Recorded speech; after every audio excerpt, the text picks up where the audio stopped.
नमस्कार दोस्तों, मैं आपके लिए कार्तिक महत्व का अध्याय नंबर 34वां और 35वां लेकर आई हूँ। कृपया ध्यान देकर सुने और मेरे चैनल को सब्सक्राइब करें। ऋषिगणों ने सूर्य जी से कहा कि हे सूर्य जी, पीपल के वृक्ष का स्पर्श अन्य दिनों में क्यों नहीं करना चाहिए? शनिवार को ही स्पर्श करना चाहिए। श्री सूर्य जी बोले, समुद्र का मंथन करने से जो रत्न देवताओं को प्राप्त हुए हैं, उनमें से देवताओं ने लक्ष्मी तथा गौतममणि विष्णु भगवान को समर्पण किया। लक्ष्मी जी को जब विष्णु भगवान अपनी भार्या बनाने के लिए तत्पर हुए, तब विष्णु भगवान से लक्ष्मी जी ने निवेदन किया। लक्ष्मी जी ने कहा कि मेरी बड़ी बहन लक्ष्मी का विवाह हुए बिना मैं आप से विवाह कैसे कर सकती हूँ? अतः आप पहले मेरी बड़ी बहन का विवाह कर लें, अनंतर मेरा फिर कीजिए, क्योंकि प्राचीन नियम है कि सूर्य बोले। लक्ष्मी जी की ऐसी वाणी सुनकर भगवान ने लक्ष्मी की बड़ी बहन लक्ष्मी का विवाह आग्रहपूर्वक उद्दालक ऋषि के साथ कर दिया।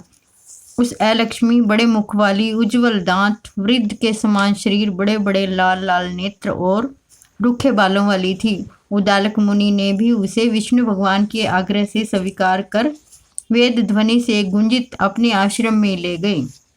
हवन में पवित्र धुएं की सुगंध, वेद ध्वनि मुखारित उस मनोहर आश्रम को देखकर वह अत्यंत दुखित होकर बोली कि ज्येष्ठा ने कहा, इस आश्रम में देवध्वनि हो रही है, इस कारण मैं यह आश्रम मेरे रहने योग्य नहीं है, अतः मुझे किसी दूसरे स्थान पर ले चलो।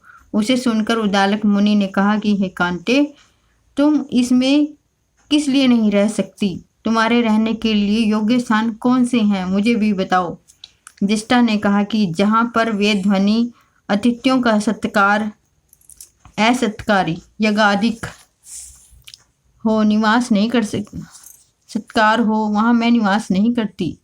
जहाँ पति पत्नी भी अति अनुराग और पितृ तथा देवताओं के निमित्त यज्ञ पूजन हुआ करता है, वहाँ मैं नहीं रह सकती। जहाँ उद्यमी, नीति कुशली, प्रियवादी, धर्मात्मा और बड़ों की पूजा में लीन रहते हैं, वहाँ भी मैं नहीं रह सकती।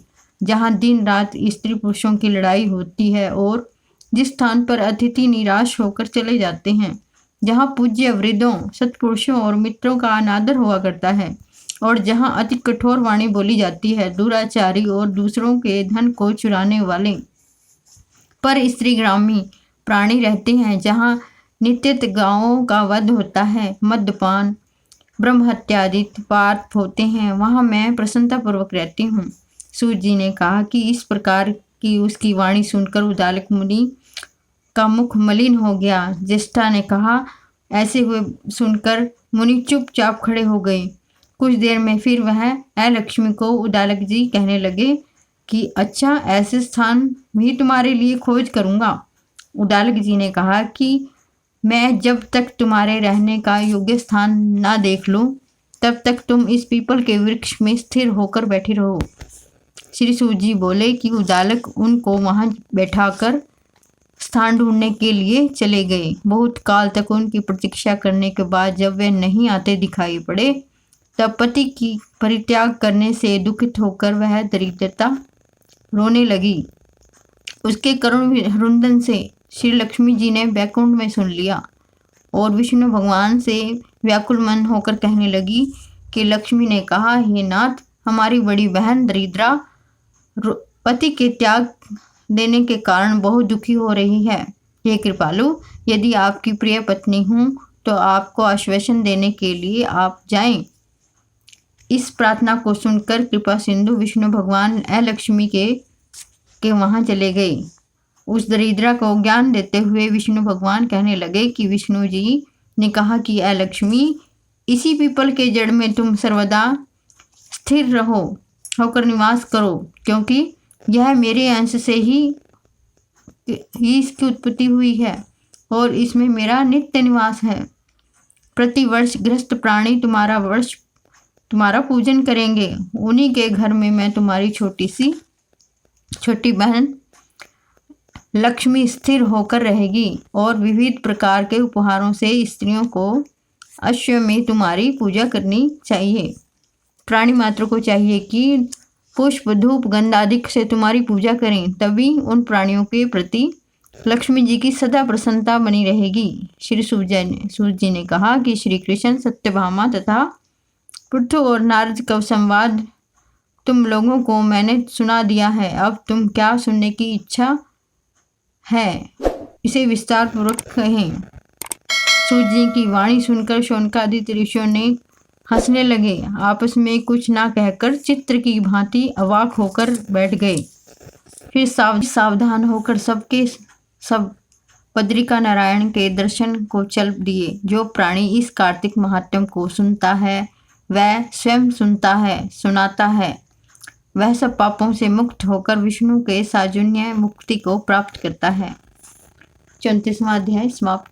35वां अध्याय तुलसी विवाह विधि। इतनी कथा सुनकर ऋषिवर कहने लगे कि हे सूत जी, अब मैं आपसे तुलसी के विवाह की विधि पूछना चाहता हूँ, जो कृपा करके वर्णन कीजिए। कृपा करके वर्णन कीजिए। ऋषिवरों का यह वाक्य सुनकर आनंद में मगन हुए श्री सूत जी कहने लगे कि हे मुनीश्वरों, अब मैं आपके सामने तुलसी जी के विवाह की विधि का वर्णन कर रहा हूँ, इसीलिए आप सावधान होकर सुनने का कष्ट करें। जब उत्तरायण रवि हो, गुरु हो, शुक्र का उदय हो, विवाह के नक्षत्र हों और विशेषकर पूर्णिमा हो अथवा कार्तिक का महीना हो, भीष्म पंचक हो, तब तुलसी वन में वह अपने घर में सुंदर मंडप और उत्तम हवन कुंड के सहित मनोहर वेदी की रचना करता हुआ ऋतिजों ब्राह्मणों को, जो विद्वान और राग द्वेष आदि से रहित हो, नियंत्रित करें और ग्रह यज्ञ आरंभ करता है और मातृकाओं की पूजा करता है। हे मुनीश्वरों, ऋतिजों के उपस्थित हो जाने पर पहले नंदी मुख श्राद्ध करें, तत्पश्चात भगवान शालिग्राम को बनाकर उसकी विधि विधान के साथ पूजन सामग्री करेगा। बांदी की तुलसी को उनके समर्पण करें। इस प्रकार विवाह विधि से तुलसी जी को पाणी ग्रहण करते हैं। बाद में विधि पूर्वक होम करें। इसके बाद सपत्नीक यजमान, बंधु भाई बंधु और सेवकों के साथ चारों ऋतुजों के सहित विष्णु भगवान की प्रेम प्रतिज्ञा करता हुआ शांति पाठ और मंगल गायन के साथ साथ बाजे आदि भी बजवाने चाहिए। हे मुनीश्वरों, ऐसा हो जाने के बाद यजमान को गोदान, शैया दान करना चाहिए।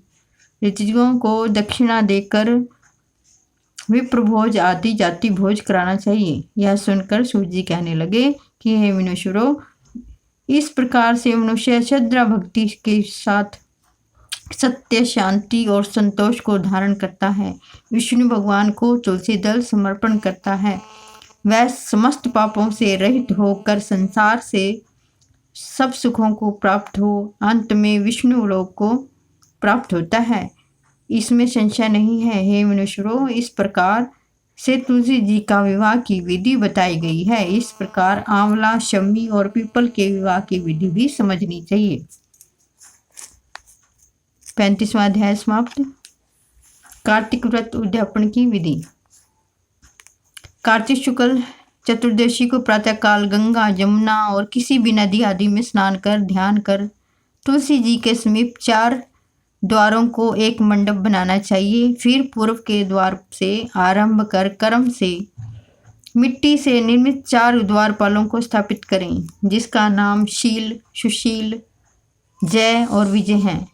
इसके पश्चात तुलसी की जड़ से एक वेदी बनाकर उस पर सर्वतोभद्र ऊपर ब्रह्मादि देवताओं का पूजन करके वहां स्थापित तांबे के कलश के ऊपर स्वर्ण की बनी लक्ष्मी और विष्णु भगवान की मूर्ति को स्थापित करके इंद्र विष्णु रीति इस मंत्र से आह्वान करके पुरुष सूक्त के मंत्रों से द्वारा पूर्णोपचार पूजन करें और चारों ओर लोकपाल द्वारपालकों का भी पूजन करें। इसके पश्चात गीत, वैदिक मंगल गान और उत्सव करके रात में जागरण करें। रात पूर्णिमा के दिन स्नान आदि कृत्यों से निवृत्त हो पवित्र होकर अग्नि की स्थापना कर और ब्राह्मण द्वारा विष्णु भगवान को तिल घी आदि से हवन करें।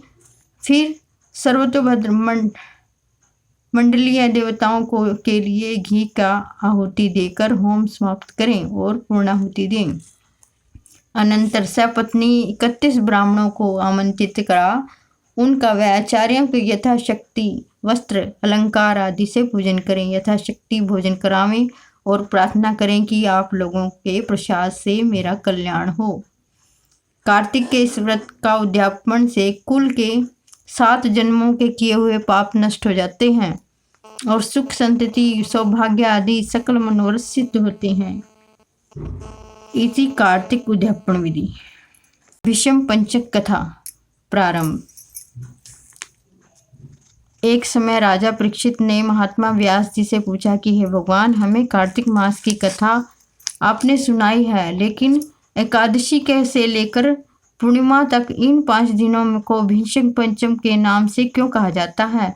इस संबंध में हम जानना चाहते हैं कि इन 5 दिनों के व्रत करने से क्या लाभ है। महात्मा व्यास जी ने कहा कि हे परीक्षित सुनो, कुछ समय पहले काशीपुरी में बहुत ही निर्धक सोमेश्वर नाम का ब्राह्मण रहता था। उसका शरीर बहुत ही कमजोर था, परंतु वह भगवान के विष्णु का भगत था। कार्तिक मास में वह रोज गंगा स्नान करता और भगवान विष्णु का पूजन करता। पर एक दिन वह शरीर से पीड़ित हो गए गंगा स्नान करने गया तो उसे घाटों पर की सीढ़ियां उतरी नहीं जाती। किसी तरह वह उतरकर गंगा जी तक पहुंच ही गया। वह गंगा स्नान कर वहीं पर बैठकर संध्या उपासना करने लगा। वहीं से वृद्ध ब्राह्मण के रूप में भगवान अपने भगत की कृपा करने के लिए बैठे हुए थे। भगवान ने ब्राह्मण को बड़े कष्ट में देखकर पूछा कि हे ब्राह्मण, तुम्हारी स्थिति तो स्नान करने की भी नहीं थी, फिर भी तुम ऐसी अवस्था में स्नान करने के लिए यहाँ आए हो। कहो क्या चाहते हो? ऐसे वचन सुनकर वृद्ध ब्राह्मण ने कहा कि हे भगवान, मैं बहुत गरीब ब्राह्मण हूँ, इसी लोकों में अपमानित हूँ और तकलीफ पाता हूँ, इसी कारण हम हमेशा परेशान रहता हूँ। यदि आप मेरा कोई उपाय बता सकते हैं तो आपकी मेरे ऊपर बहुत दया समझूंगा। ब्राह्मण ने ऐसे वचन सुनकर भगवान रूपी ब्राह्मण ने कहा कि हे ब्राह्मण सुनो, यह कार्तिक का महीना चल रहा है। इसमें शुक्ल पक्ष की एकादशी से लेकर पूर्णिमा तक जो यह 5 दिन तक भीष्म पंचक के नाम से पुकारा जाता है। 5 दिनों से तुम गंगा पुत्र महात्मा भीष्म को जलदान दो और गंध अक्षत पुष्प इनका पूजन करो और भगवान विष्णु की पूजा तुलसी पुष्प आदि से करो। इससे तुम्हारा सब कष्ट दूर हो जाएगा और तुम अंत में विष्णु लोक का निवास करोगे। हे ब्राह्मण, महाभारत की लड़ाई में जब महात्मा भीष्म सरसैया पर सोए हुए थे, उस वक्त अपने प्रिय अर्जुन को उन्होंने सब प्रकार के राज धर्म व्यवहार धर्म ज्ञान धर्म कहा था।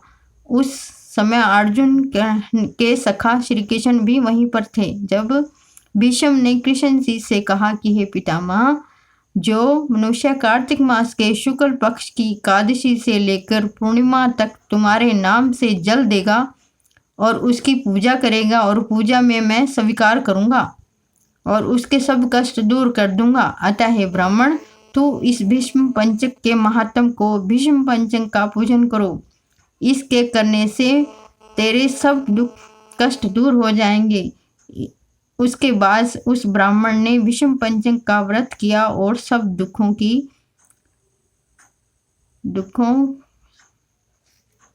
सब सुखों को प्राप्त किया। अंत में विष्णु लोक कर गया। इसीलिए कार्तिक मास में महात्म श्री भीष्म व्रत अवश्य ही करना चाहिए। इससे सर्व आनंद प्राप्त होता है और अंत में मोक्ष की प्राप्ति होती है। धन्यवाद दोस्तों, मेरी इस वीडियो को पूरा सुनने के लिए, देखने के लिए। कृपया करके आप मेरी वीडियो को सब्सक्राइब करें ताकि मैं आपके लिए ज्ञानवर्धक वीडियो लेकर आपके सामने आती रहूं। जय तुलसी माता सबकी सुखदाता, जय तुलसी माता। ओम जय तुलसी माता। सब रोगों से ऊपर, योगों से ऊपर, रुझ से रक्षा करके भव की हो त्राता। ओम जय तुलसी माता। बहुपुत्री हे श्यामा सुरवल्ली ग्राम्या, विष्णु प्रिय जो तुमको सेवे सो नर तर जाता। ओम जय तुलसी माता। हरि के साथ विराजत, त्रिभुवन से वंदित, पतित जनों की तारणी तुम हो विख्याता। ओम जय तुलसी माता। लेकर जन्म विजन में आई दिव्य भवन में, मानव लोक तुम्ही से सुख संपत्ति पाता। ओम जय तुलसी माता। हरि को तुम अति प्यारी, श्याम वर्ण सुकुमारी, प्रेम जब है उनका तुमसे कैसा नाता। ओम जय तुलसी माता। ओम जय तुलसी माता। सबकी है सुखदाता, जय तुलसी माता। ओम जय तुलसी माता।